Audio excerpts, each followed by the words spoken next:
Gospodine Janović, izvolite. Forsira se pitanje, odgovor je do nas. Šta je problem? Jeste, nametnut je samo presudom Europskog suda problem Sejdić-Finci. Ostalo nije ni bitno. Ali zar ne znamo i nećemo da se sjetimo? Zašto je to tako? Zašto ne rješavamo? Zato što mi iz Federacije insistiramo da natjeramo Republiku Srpsku da misli onako kako mi hoćemo. Oni su pristali da se kod njih bira kogod hoće, može biti član predsjedništva. Kod nas ne može tako jer imamo sukob Hrvata i Bošnjaka, već jedan narod ima broj, može preglasati one druge. Desila se ona famozna opcija gdje su iz jednog naroda birali člana drugog predsjedništva i kod nas je rješenje da se biraju direktno iz parlamenta.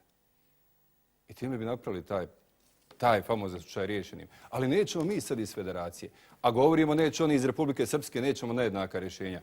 U čemu je razlika? Tamo se predsjednik Republike Srpske bira, može biti bilo ko. Kod nas predsjednik Federacije mora biti Bošnjak i Hrvat. Problem je dosta do nas, do naših političara. Mi komplikujemo.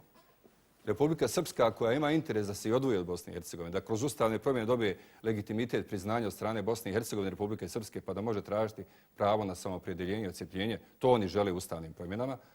Mi komplikujemo što ne riješimo je problem Ustavnog suda, odnosno Suda za ljudska prava koji je definisao način rješenja vrlo jednostavno kao ovaj što sam istakao. Ja moram istaći samo, dakle, što se tiče